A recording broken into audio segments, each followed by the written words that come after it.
വാർത്താസന്ധ്യ വിശദമായ റിപ്പോർട്ടുകളിലേക്ക് കടക്കുകയാണ്. ഇന്നത്തെ വാർത്താ ദിനത്തിൽ ഇതുവരെ പുറത്തുവന്ന വളരെ പ്രധാനപ്പെട്ട വാർത്തകളാണ്. ഇനിയുള്ള അരമണിക്കൂർ സമയം പ്രേക്ഷകർക്ക് മുമ്പിലേക്ക് എത്താൻ പോകുന്നത്.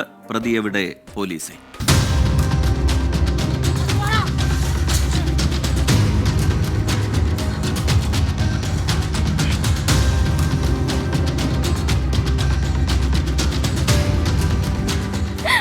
അച്ഛനും പോയി, അമ്മയും പോയി, ആരുണ്ട്?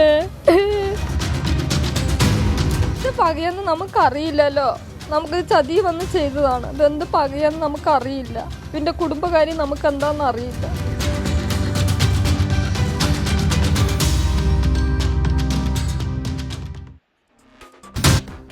പാലക്കാട് നെന്മാറയിൽ രണ്ടുപേരെ പട്ടാപ്പകൽ വെട്ടിക്കൊലപ്പെടുത്തിയ പ്രതി ചെന്താമരയെ പിടികൂടാനാകാതെ ഇരുട്ടിൽ തപ്പി പോലീസ്. 100-ലേറെ പോലീസ് ഉദ്യോഗസ്ഥർ നെല്ലിയാമ്പതി വനമേഖലയിലും ജലാശയങ്ങളിലും ഉൾപ്പെടെ അരിച്ചുപെറുക്കിയെങ്കിലും പ്രതിയെക്കുറിച്ച് ഒരു തുമ്പും കിട്ടിയിട്ടില്ല.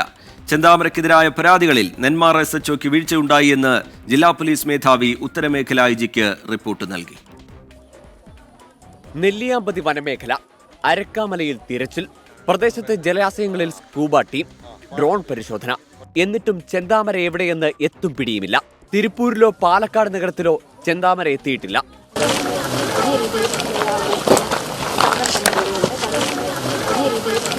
മഴ ഭാഗം ഞങ്ങൾ ആദ്യമായിട്ട് ഇപ്പോൾ എല്ലാം കംപ്ലീറ്റ്ലി പരിശോധിക്കാൻ വേണ്ടി ഇപ്പോൾ നോക്കുന്നുണ്ട്. ഏകദേശം ആ സ്ഥലം ഏകദേശം പൂർത്തിയായി. ഇപ്പോൾ കുറച്ച് ഭാഗം ബാക്കിയാണ്. ടീം വീണ്ടും അങ്ങോട്ട് പോകുന്നുണ്ട്. വീഴ്ച എന്തെങ്കിലും ആണെങ്കിൽ അതിന്റെ പരിശോധന ചെയ്തിട്ട് ബന്ധപ്പെട്ട നടപടികൾ അതിലെടുക്കും. നമ്മുടെ ഡിപ്പാർട്ട്മെന്റ് ഭാഗത്തിന്റെ അതിന്റെ നടപടികൾ നമുക്ക് അന്വേഷിച്ച് എടുക്കാൻ പോകും. കടാവർ ഡോഗിനെ എത്തിച്ച് ചെന്താമരയെ തിരയാനാണ് പോലീസ് ആലോചന. മുമ്പ് ചെന്താമര വിറ്റ ഫോൺ കോഴിക്കോട് തിരുവമ്പാടിയിൽ ഓണായെന്ന സൂചന പോലീസിന് ലഭിച്ചു. ജാമ്യ വ്യവസ്ഥകൾ ലംഘിച്ചതിന് ചെന്താമരയ്ക്കെതിരെ നടപടിയെടുക്കുന്നതിൽ പോലീസിന് വീഴ്ചയുണ്ടായെന്നാണ് ജില്ലാ പോലീസ് മേധാവിയുടെ റിപ്പോർട്ട്. നെന്മാറ SHOയ്ക്ക് വീഴ്ചയുണ്ടായെന്ന് ഉത്തരമേഖല IG-ക്ക് നൽകിയ റിപ്പോർട്ടിലുണ്ട്. അതേസമയം അന്ധവിശ്വാസത്തിന് അടിമയാണ് ചെന്താമരയെന്ന് ബന്ധു പരമേശ്വരൻ 24-നോട് പറഞ്ഞു. അവൻ്റെ ഈ കൊടുവാളും ഇതും കയ്യിൽ കാണിച്ചു കൊടുക്കുകയാണ്. ഈ സാധനം കൊണ്ടേ ഞാനേ പോയി കഴിഞ്ഞാൽ ബൈക്കിൽ പോവാണെങ്കിൽ വെട്ടി വീഴ്ത്തു അറിയാം എന്ന് പറഞ്ഞു. പോലീസ് അനാസ്ഥയ്ക്കെതിരെ നെന്മാറ പോലീസ് സ്റ്റേഷനിലേക്ക് യൂത്ത് കോൺഗ്രസ് നടത്തിയ മാർച്ചിൽ സംഘർഷമുണ്ടായി. പരാതിയൊന്ന് കേട്ടിരുന്നെങ്കിൽ പിതാവിനെയും മുത്തശ്ശിയെയും നഷ്ടമാകില്ലായിരുന്നുവെന്ന സുധാകരന്റെ പെൺമക്കൾ കരഞ്ഞു പറയുകയാണ്. ഇനിയും പ്രതിയെ പിടികൂടാനാകാത്തത് പോലീസിനാകെ നാണക്കേടാണ്. ക്യാമറാമാൻ ബിനേഷ് ബാബുരാജിനൊപ്പം സൂരജ് 24. നെന്മാറയിൽ കൊല്ലപ്പെട്ട സുധാകരനും മാതാവ് ലക്ഷ്മിക്കും കണ്ണീരോടെ വിട നൽകി നാട്. പെൺമക്കളുടെ കരച്ചിലിൽ ഉള്ളുലഞ്ഞാണ് ബന്ധുക്കളും നാട്ടുകാരും ഇരുവർക്കും അന്ത്യയാത്രാമൊഴി നൽകിയത്.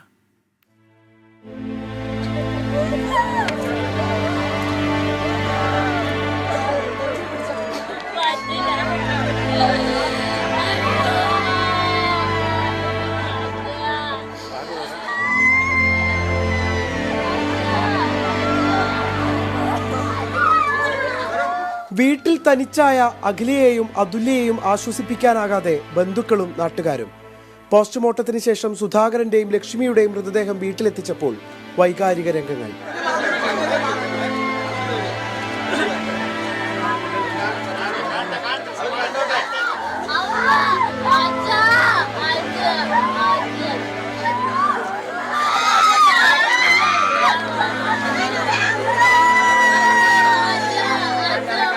അഖിലയുടെ ആവശ്യപ്രകാരമായിരുന്നു മൃതദേഹങ്ങൾ വീട്ടിലെത്തിച്ചത്. നിരവധി പേരാണ് അന്തിമോപചാരം അർപ്പിക്കാൻ പോത്തുണ്ടിയിലെ വീട്ടിലെത്തിയത്.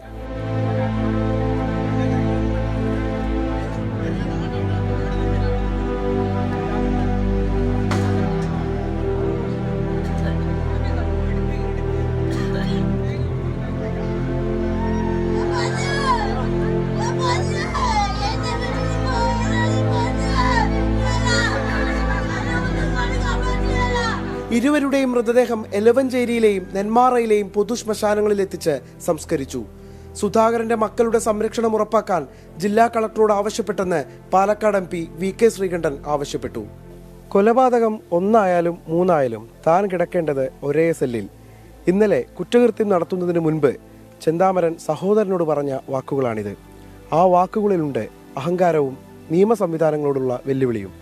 നിഖിൽ പ്രമേഷ് 24 പാലക്കാട്. നെന്മാറ ഇരട്ടക്കൊലപാതക കേസിലെ പ്രതി ചെന്താമരയ്ക്കായി കോഴിക്കോട് കൂടരഞ്ഞിയിൽ തിരച്ചിൽ. 1 മാസം മുമ്പ് ചെന്താമര ഇവിടെ ജോലി ചെയ്തിരുന്നു. കൂമ്പാറ, തിരുവമ്പാടി, കൂടരഞ്ഞി ഭാഗങ്ങളിലാണ് പരിശോധന നടത്തുന്നത്. നിലവിലെ ആലത്തൂർ ഡിവൈഎസ്പി അറിയിച്ച വിവരത്തിൻ്റെ അടിസ്ഥാനത്തിൽ ഞങ്ങൾ പരിശോധന നടത്തുകയാണ്. ഇവിടുത്തെ പരിശോധന ഇപ്പം എന്താ കണ്ടെത്താൻ പറ്റിയിട്ടുള്ളത്? പരിശോധന നടന്നുകൊണ്ടിരിക്കുക. അല്ല, ഇപ്പം ചെന്താമര ഇവിടെ വന്നിട്ടുണ്ടോ എന്നുള്ളത് സ്ഥിരീകരിച്ചു? അല്ല, അതൊക്കെ കൂടുതലായിട്ട് അന്വേഷണ ഉദ്യോഗസ്ഥന് മാത്രമേ പറയാൻ കഴിയൂ. നമ്മൾ പരിശോധന മാത്രം ചെയ്തു. സെക്യൂരിറ്റി ജീവനക്കാരനൊക്കെ പറയുന്നു അങ്ങനെ ഒരാൾ വന്നിട്ടുണ്ട് എന്നുള്ളത്. ആ ഒരു വിവരം ഇയാളെന്നെ സ്ഥിരീകരിച്ചിട്ടുണ്ടോ? അത് ഒരു വർഷം ഇവിടെ വർക്ക് ചെയ്തിരുന്നു എന്നുള്ളത് മാത്രമേ ഉള്ളൂ. ശരി.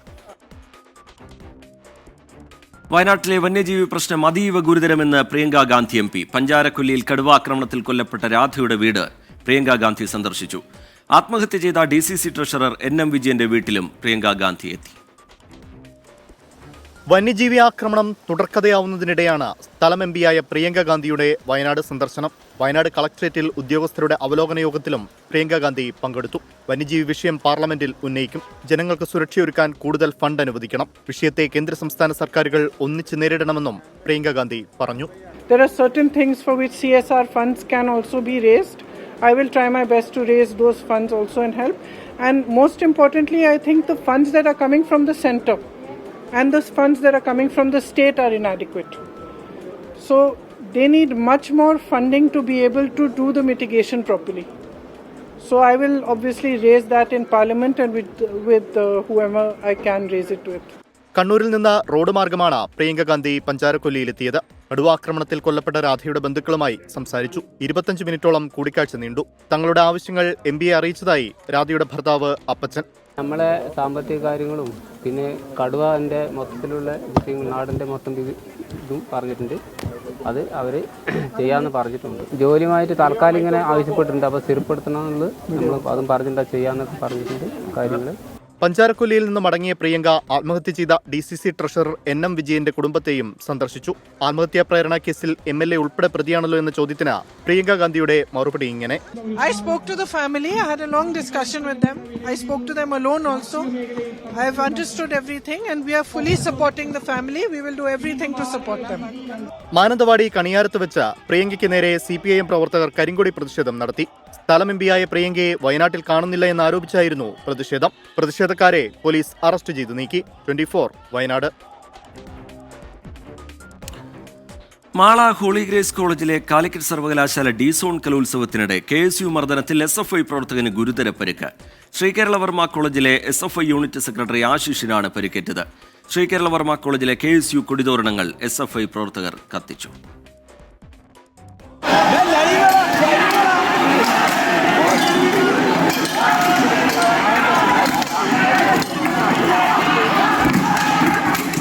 മാള ഹോളി ഗ്രേസ് കോളേജിൽ കലോത്സവത്തിനിടെയുണ്ടായ സംഘർഷത്തിന്റെ ദൃശ്യങ്ങളാണിത്. കമ്പിവടിയും കല്ലുകളും ഉപയോഗിച്ച് നടത്തിയ ആക്രമണത്തിൽ ഗുരുതര പരിക്കേറ്റ ശ്രീകേരളവർമ്മ SFI unit secretary Ashish Thrissur medical college ആശുപത്രിയിൽ ചികിത്സയിലാണ്. നാടകാവതരണവുമായി ബന്ധപ്പെട്ട തർക്കമാണ് സംഘർഷത്തിനിടയാക്കിയത്. ആ ആംബുലൻസ് ഉൾപ്പെടെ തടയുന്നതിന് വേണ്ടി SFI ആരെയും ചുമതലപ്പെടുത്തിയിട്ടില്ല. ഞങ്ങളെ ആംബുലൻസ് ആക്രമിക്കുകയും ചെയ്യുന്ന നിലയുണ്ടായിട്ടില്ല. ഞങ്ങൾ അത്തരത്തിലുള്ള ഒരു ആക്രമണത്തിനും ആഹ്വാനം ചെയ്യുന്ന നിലയുണ്ടായിട്ടില്ല. പരുക്കേറ്റ KSU പ്രവർത്തകരുമായി പോയ ആംബുലൻസിന് നേരെ SFI DYFI പ്രവർത്തകർ ആക്രമണം നടത്തിയെന്നും പരാതിയുണ്ട്. ആംബുലൻസ് ഡ്രൈവറുടെ പരാതിയിൽ പോലീസ് കേസെടുത്തു. SFI ആക്രമണങ്ങൾ പ്രതിരോധിക്കുക മാത്രമാണ് ചെയ്തതെന്നാണ് KSU സംസ്ഥാന പ്രസിഡന്റിന്റെ വാദം.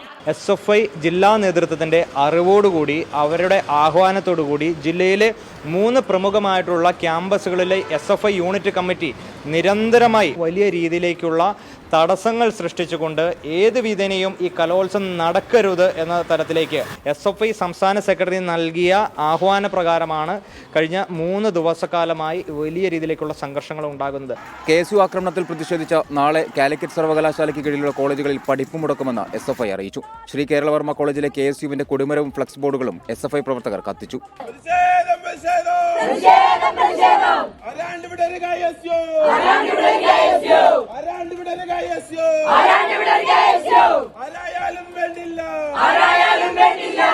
ഇന്നലെ രാത്രി ഉണ്ടായ സംഘർഷത്തിൽ നിരവധി വിദ്യാർത്ഥികൾക്കും പരിക്കുണ്ട്.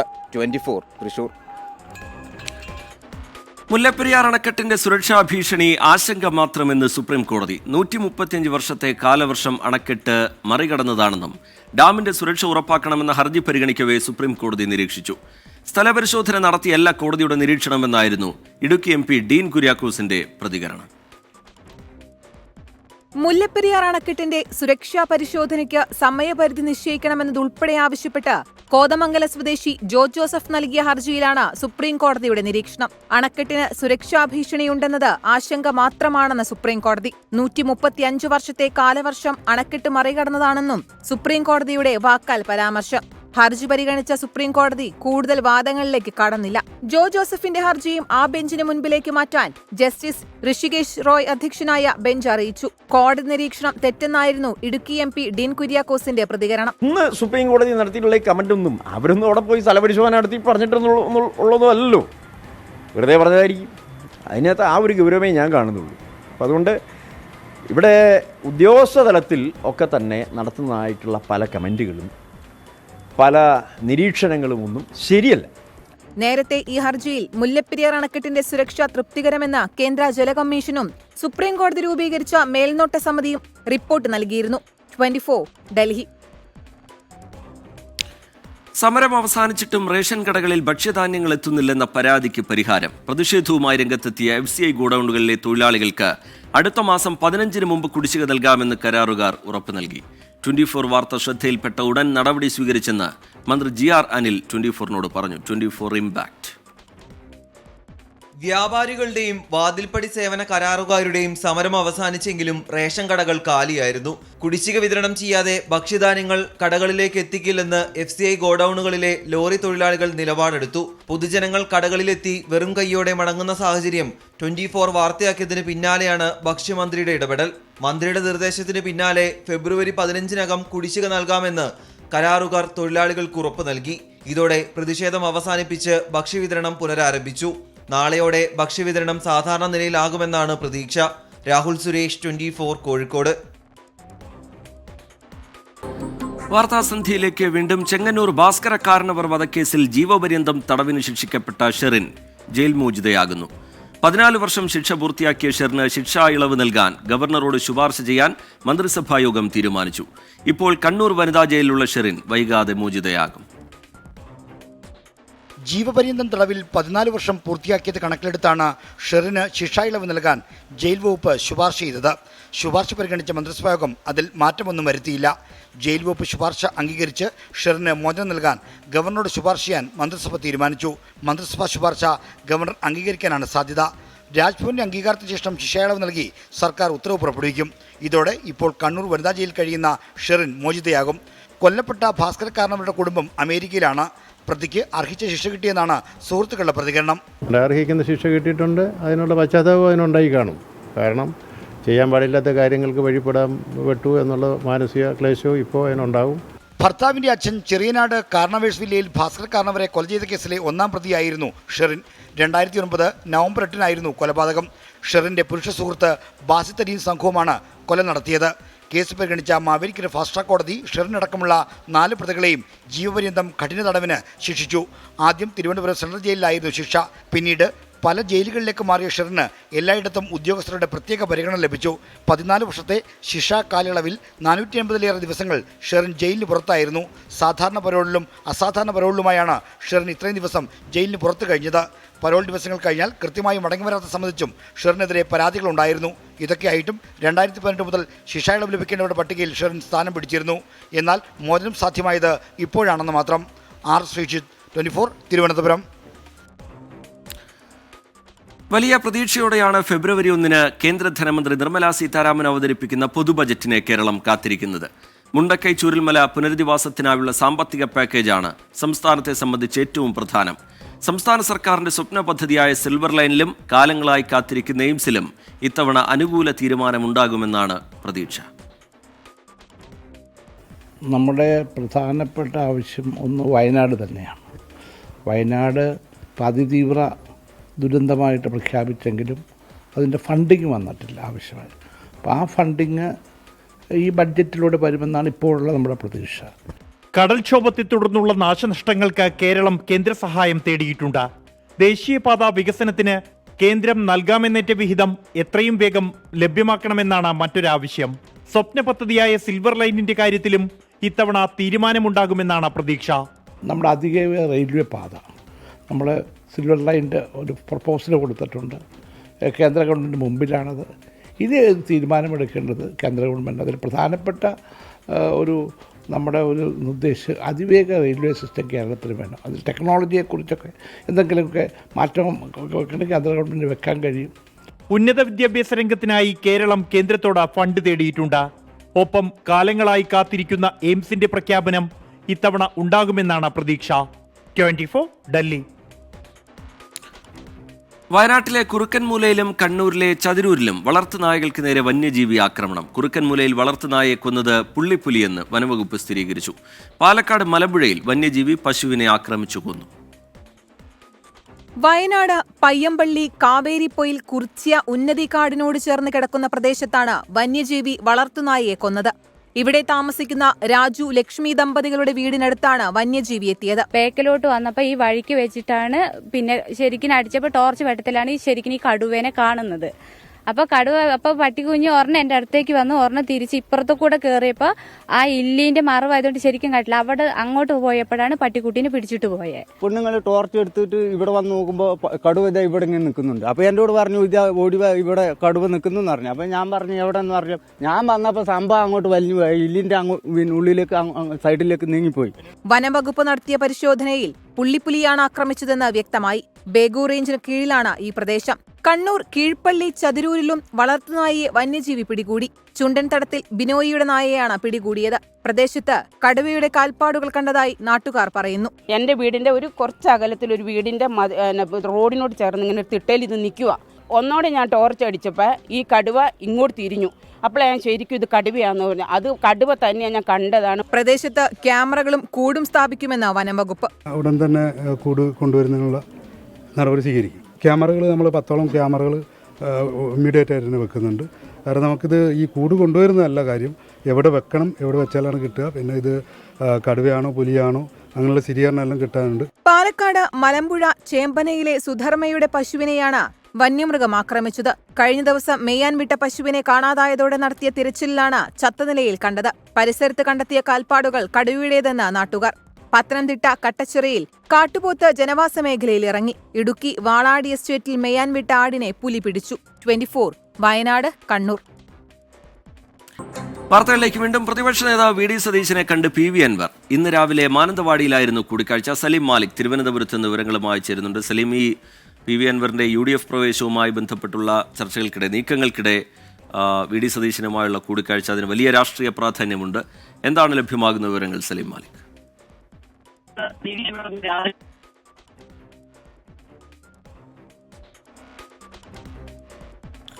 സലീം മാലിക്കിലേക്ക് അല്പസമയത്തിനകം തന്നെ എത്താം. ചെറിയ ചില സാങ്കേതിക തടസ്സം ടെലിഫോൺ ലൈൻ ബന്ധത്തിലുണ്ട്.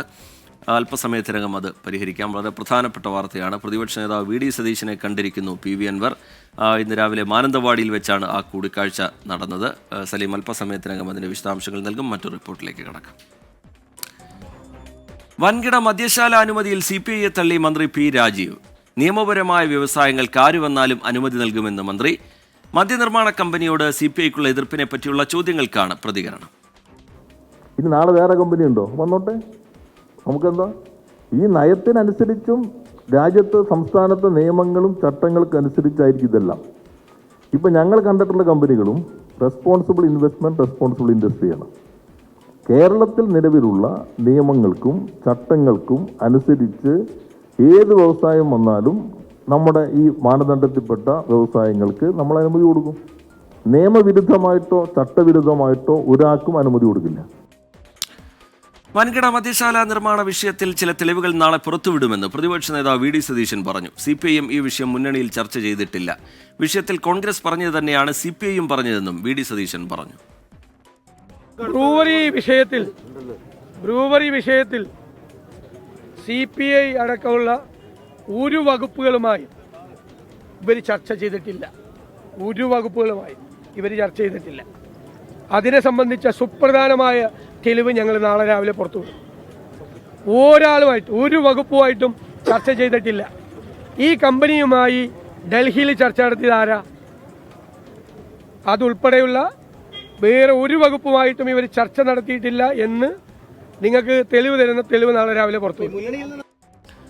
ആർ ശ്രീത്ത് വിവരങ്ങളുമായി തിരുവനന്തപുരത്ത് നിന്ന് ചേരുന്നുണ്ട്. ശ്രീത്ത്, ഈ പദ്ധതിക്കെതിരായ പ്രതിപക്ഷത്തിൻ്റെ പ്രതിഷേധങ്ങൾ, ഏറ്റവും ഒടുവിലായി CPIയുടെ എതിർപ്പ്, എന്താണ് സർക്കാരിൻ്റെ ഇതുമായി ബന്ധപ്പെട്ടുള്ള തുടർ തീരുമാനം? നേരത്തെ നിയമസഭയിലടക്കം പദ്ധതിയുമായി മുന്നോട്ട് എന്ന കാര്യം മുഖ്യമന്ത്രി തന്നെ വ്യക്തമാക്കി കഴിഞ്ഞിട്ടുള്ളതാണ്. പി രാജീവിൻ്റെ പ്രതികരണത്തിൻ്റെ സൂചന എന്താണ് ശ്രീത്ത്? ശ്രീജിത്ത്, മുഖ്യമന്ത്രി തന്നെ നിയമസഭയിൽ പദ്ധതിയുമായി മുന്നോട്ട് പോകുമെന്ന കാര്യം പ്രഖ്യാപിച്ച ശേഷമാണ് CPI സംസ്ഥാന എക്സിക്യൂട്ടീവ് മറിച്ചൊരു നിലപാടെടുത്തത്. ആ നിലപാടുമായി ബന്ധപ്പെട്ട് സർക്കാരിൽ ഒരു ആശയക്കുഴപ്പമുണ്ട് എന്ന കാര്യം വ്യക്തമാണ്. ഇന്ന് തദ്ദേശ ഭരണ മന്ത്രിയും എക്സൈസ് മന്ത്രിയുമായി MP രാജേഷിനോട് പ്രതികരണം ആരാഞ്ഞപ്പോൾ അദ്ദേഹം പ്രതികരണത്തിന് കൂട്ടാക്കിയില്ല. നാളെ വിശദമായി സംസാരിക്കാമെന്ന് പറഞ്ഞ് ഒഴിയുകയാണ് ഉണ്ടായത്. പി രാജീവ് ഇപ്പോൾ ചൂണ്ടിക്കാണിക്കുന്നത് നിയമപരമായ നിക്ഷേപവുമായി ആര് വന്നാലും അത് സ്വീകരിക്കുമെന്നാണ്. അതൊരർത്ഥത്തിൽ CPIക്കുള്ള മറുപടിയായി തന്നെ കാണാം. കാരണം ഈ കുടിവെള്ളത്തിൻ്റെ കാര്യം പറഞ്ഞാണ് നിക്ഷേപത്തിൻ്റെ പദ്ധതിയെ CPI എതിർക്കുന്നതെന്ന വികാരമാണ് CPIM-ലും മറ്റുമുള്ളത്. ആ വികാരത്തിൻ്റെ പ്രതിഫലനമാണ് പി രാജീവിൻ്റെ പ്രതികരണത്തിലൂടെ ഇപ്പോൾ ഉണ്ടായിരിക്കുന്നത്. ശരി, ആർ ശ്രീത്ത് വിവരങ്ങൾ നൽകുകയായിരുന്നു തിരുവനന്തപുരത്ത് നിന്ന്.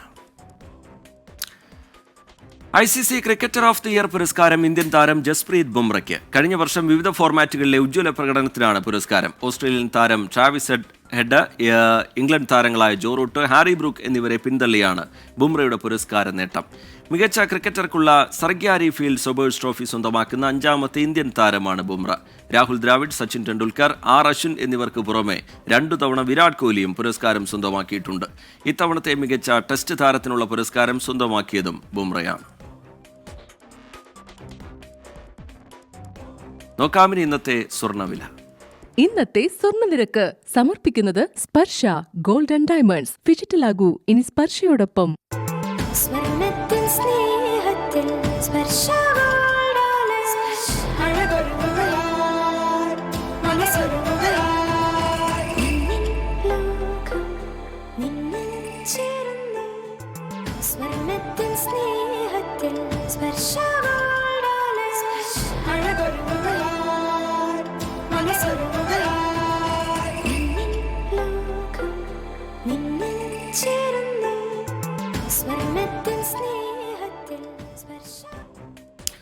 വാർത്താസന്ധ്യയുടെ സമയം ഇവിടെ പൂർത്തിയാവുകയാണ്. ഇനി പൊതുജനം കഴുതിയല്ല സാർ എന്ന പരിപാടി കാണാം. പ്രേക്ഷകർക്കൊപ്പം KR ഗോപികൃഷ്ണത്തും നമസ്കാരം.